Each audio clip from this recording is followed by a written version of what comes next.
Welcome to All Pro Football Data. My name is Jim Coburn, and today's episode we're talking about 2024 NFL Outlook on Carolina Panthers new running back Jonathon Brooks. We're going to look at his pre-draft profile, team analysis, schedule analysis, and his week-by-week matchups to see what obstacles and opportunities await him in 2024. To learn more about the general data terms and definitions and I'm talking about in today's episode, you can go to the description box below with the glossary of terms section. But with all the stuff out of the way, let's get to the setup. And the setup is simply this. Jonathon Brooks was drafted by the Panthers at pick 46 in this year's draft. The typical expectation or approximate value of a running back selected at pick 46 since 1969 is 79.54 out of 100. And thankfully, Brooks has a data score much higher than what is expected at 46 with a 90.88 out of 100 EAV or expected approximate value score.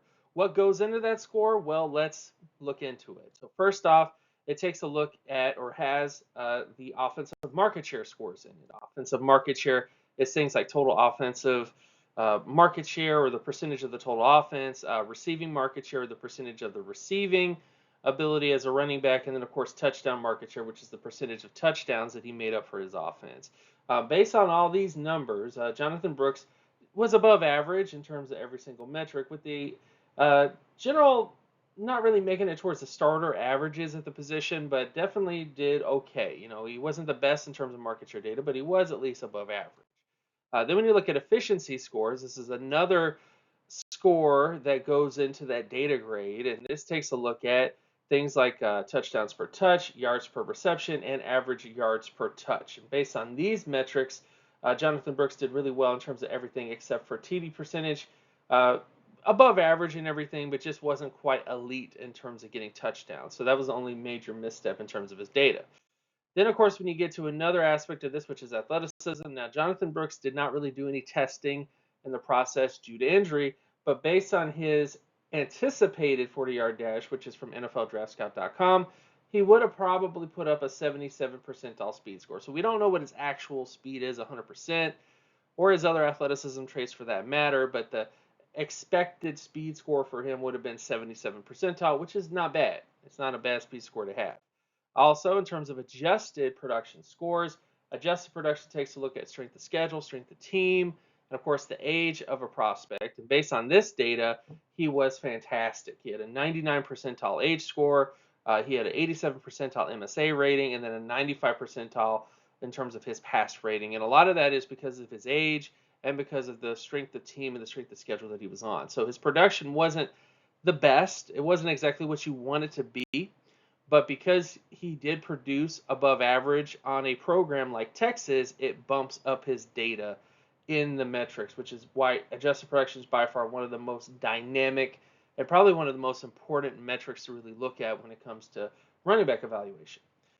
Then let's get to this basic sentiment, which is okay. Why is Jonathon Brooks a fantasy asset? You know, there's a lot of people that have faded this running back class in terms of fantasy football, in terms of dynasty, and I would say it's because of this. You know, the overall EAV or data profile for Brooks is in the 90 percentile, which means that he has the potential, just based on his draft status, pre-draft status, to be at 90 plus percentile NFL running back, which is a good thing. That means that he's somebody who's going to be 90% better than most running backs if he hits all the things in terms of what most backs have in terms of that data point. Now, since 1969, running backs with a 90 to 94.99 data score taken in the bottom picks 33 to 50 of the NFL draft are as follows. Amp Lee, Glenn Milburn, Ed Podolak, Ronald Jones, Rob Light, Art Malone, Matt Forte, Eric Bieniemy, yes, that Eric Bieniemy, T.J. Yeldon, Nick Chubb, DeAndre Swift, Robert Holcomb, Joe Mixon, Javonte Williams, and Chuck Levy. There's a bit of hit or miss in terms of that list, but the one thing I would say is, Brooks could be in the hit column with further research. And with that list and additional running back information, we can formulate a year one potential based on the current roster. The first thing we have to look at, of course, is the roster that he ended up on, which, of course, is the Carolina Panthers. And the Carolina Panthers had probably one of the worst, if not the worst, offenses in the NFL last year in 2023. Their OSRS was 1.99 out of 100, which is their offensive single ranking score, which is a data point formulated by Pro Football Reference. So the offense was trash. I mean, that's the only way you can really describe it. I'm not trying to be negative about it, but that just is what it is. Now, this is not an ideal situation for any offensive player, but does the strength of the offense you enter impact your potential to break out in the NFL?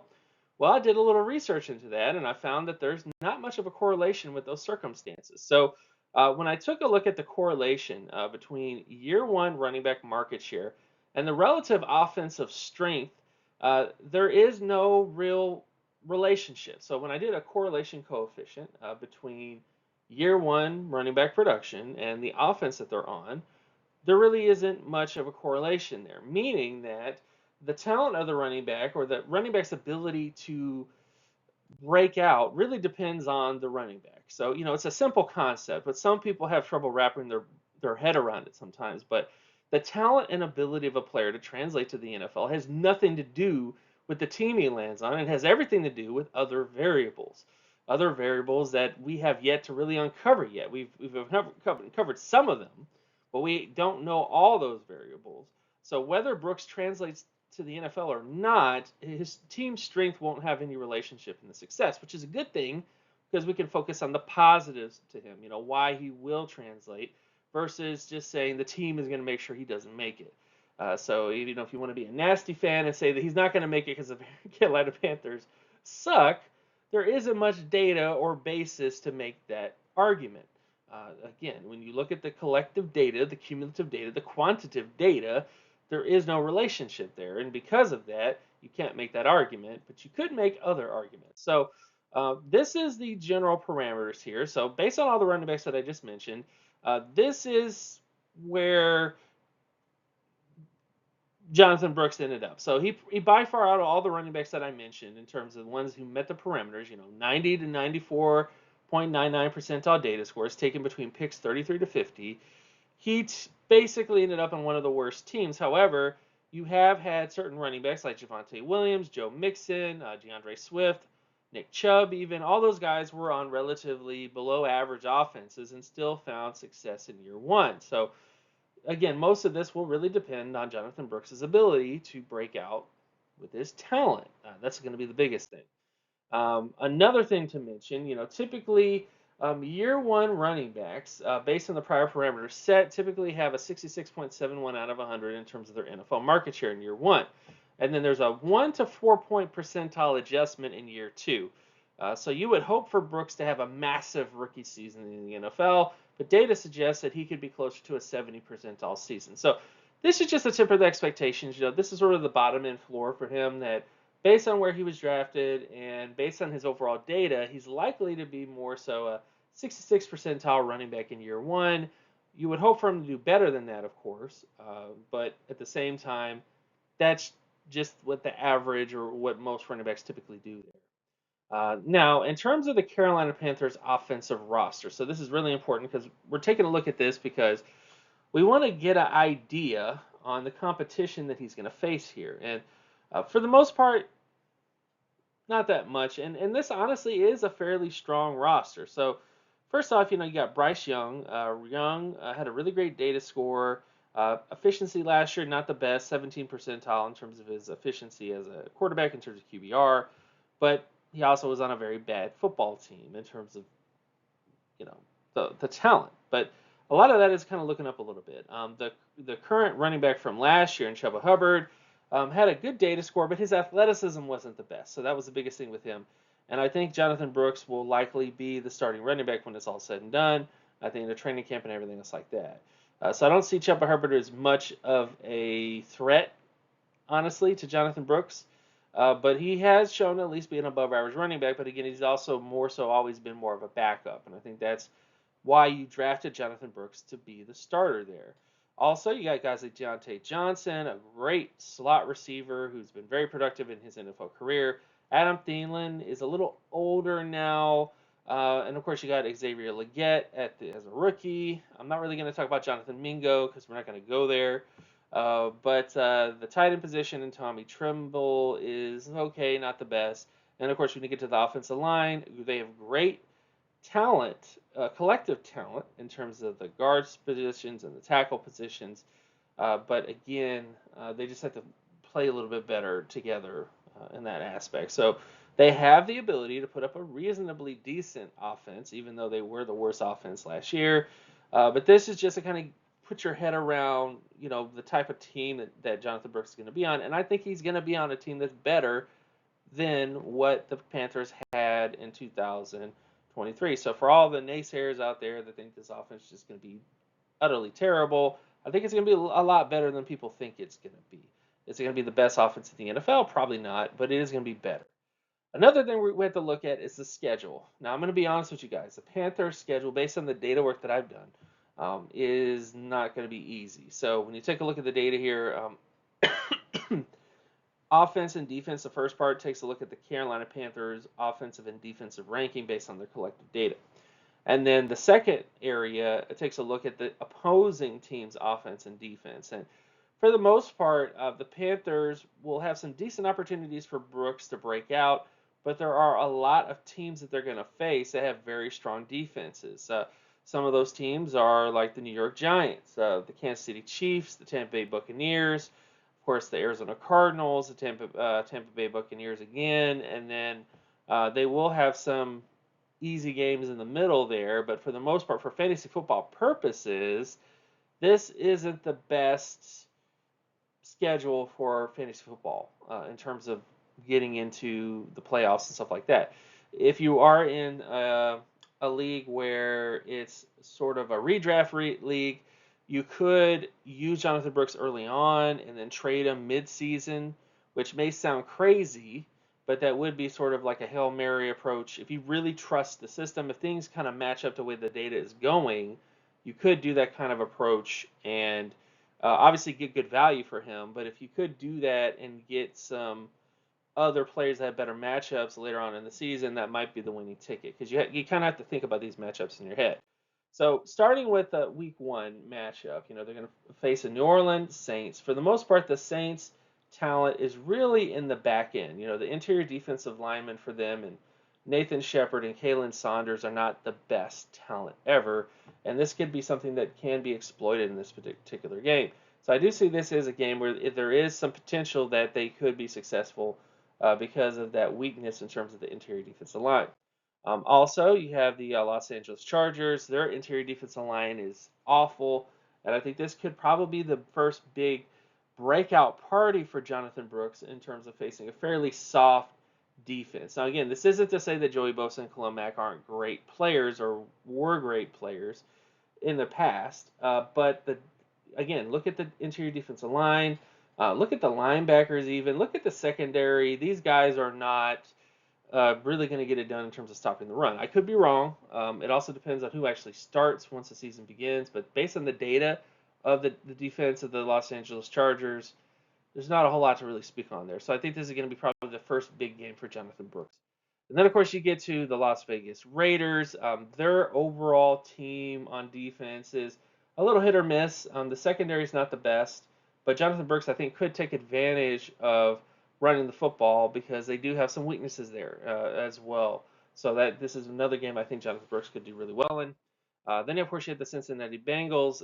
They have a lot of good talent that's older now, and with being older increases your chance of injury, also increases your chances of losing a step, and this could be an opportunity where they could have a really big game against the Cincinnati Bengals as well because of some of the weaknesses in the interior defensive line there too. Then, of course, you get to week 5 with the Chicago Bears. Interior defensive line is not really there either. So, again, this could be a good matchup for Jonathon Brooks in terms of the offensive line really getting it done in the trenches. Then, of course, you get to the Atlanta Falcons, who really don't have that great of a defense. Again, let me say this. Let me say this about the Atlanta Falcons. The draft was something. They really needed defensive players. They kind of loaded up on offense. It's a very offensive-heavy team. Because of that, I just don't know how they're going to stop the run. I mean, I could be wrong, but I think this is something where the Panthers should be able to run the football on the Falcons fairly easy. And of course, they play them twice a year. So this is definitely a matchup I like for Brooks. And of course, he gets another one later on in the season. But this is definitely something to keep track of and pay attention to. Then, of course, you get to the Washington Commanders in terms of this particular matchup. The interior defensive line is actually fairly strong here. The edge positions are a little weak, which could be the ticket. You get him on some stretch plays towards the outside. I think that's where things could really get done here for him. But I kind of feel like this would be a good matchup where there could be some good things going on. Then you get the Broncos. Defense is still not that great. They did not really invest heavily in the defense in terms of the draft, and because of that, I think they're going to have some issues this year. So the defense is not really going to be able to get it done. This might be a blowout, even really, realistically, if the offense isn't really doing what it needs to do, which we have yet to really see evidence of that. But on paper, there are some concerns there. But defensively, this is another matchup I think the Panthers could do really well in. And then, excuse me, go back to the Saints again in Week 9. That interior, Kalen Saunders, Nathan Shepard, not really what you want to, could be exploited, basically, is all I'm trying to say. And then, of course, you get to Week 10 in terms of the Giants. Great pass rush, great interior defensive line, back half secondary not the best. So this is probably going to be one of the tougher matchups. Again, we're getting towards fantasy football playoff season. Not here yet, but this is a matchup where I think is going to be a little tough. Then, of course, you get to Kansas City Chiefs. Very tough interior defensive line there, which could be something that could hurt them. And then, of course, you get the Tampa Bay Buccaneers in terms of what they got. Lots of really great interior defensive linemen, good overall secondary across the board. So this is going to be a tough matchup. Then you get the Eagles in Week 14. They do not have the best defensive line, realistically. They have a lot of names, but they haven't really broke out yet. And because of that, I think this is another matchup that could be exploited and do really well in. But when you get to Week 15, you face the Dallas Cowboys. They're trying to get a whole lot better against the run. I don't know if they're going to do that this year, but that is definitely something to kind of see where there might be some issues here. And then you end the season with the Arizona Cardinals, who are probably going to be exponentially better on defense from a data perspective. And then also the Tampa Bay Buccaneers in Week 17, a tough matchup. I think that might be a game that honestly with Brooks, he might be successful, he might not. But again, this is playoff time right here. And then of course you get Week 18 with the Falcons. So I think if you want to stick it out with him, you can, but understand that it really will depend on how well he does against the Buccaneers early on in the season. If the Panthers show that they can do well against that defense in terms of running the football in that matchup, then I think that's definitely something you could look forward to in terms of later on in the season. But the Bucks do have a really great defense based on data, and because of that, that could be a big matchup which they may not be able to have. And so you might have to make up those points somewhere else. Basically, is what I'm trying to say.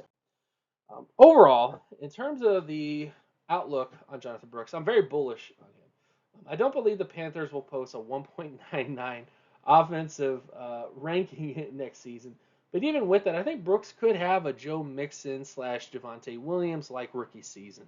However, unlike Mixon and Williams, he will not have to share significant carries with other backs. So, Brooks still carries some risk due to injury, that wiped away the pre-draft process for him. And the reward with Brooks could be a running back 5 to 16. But that's the biggest thing that really hypes it up is, you got these sort of mid-round running backs that didn't really go through the process. One example would be J.K. Dobbins. J.K. Dobbins was a running back who tested fairly well, wasn't the best producer in every single thing, and he was pretty much injured throughout the process. And you kind of were just banking on the tape and what you saw on film with him. And that obviously didn't work out. And hopefully Jonathon Brooks is not the same way. Hopefully that is not the same case. But I think that the way things are shaping up right now, I think Brooks definitely is the top dynasty running back that you really should be considering. The data's there, the opportunity's there, the schedule does have some tough spots here and there. This was one of the worst offenses last year, so I do see improvement, but how much improvement? That's something that we kind of have to, you know, uh, put our thinking caps on a little bit to kind of determine. But I still think it's going to be a good season. And I think even if it's not the best, I think Brooks will eventually get into that role of like a Joe Mixon or a Javonte Williams type in terms of his production. So look out for that definitely. But this was the overall outlook for Jonathon Brooks. Again, I really like him as a dynasty running back. I would probably have him as a top dynasty running back right now in terms of this particular season, 2024. Not including other running backs, but just in terms of this draft class. You know, if you're drafting this draft class, he would be the top running back. But with all that stuff out of the way, thank you guys so much for watching. My name is Jim Coburn. You can check out my other work at patreon.com/jcoburn. You can also check out my X, formerly known as Twitter account, at Geometrics. And with all that stuff out of the way, thank you guys so much for watching. Share, like, and comment on this video as well to tell me what next video you want me to do. And I'll see you guys in the next one. Peace.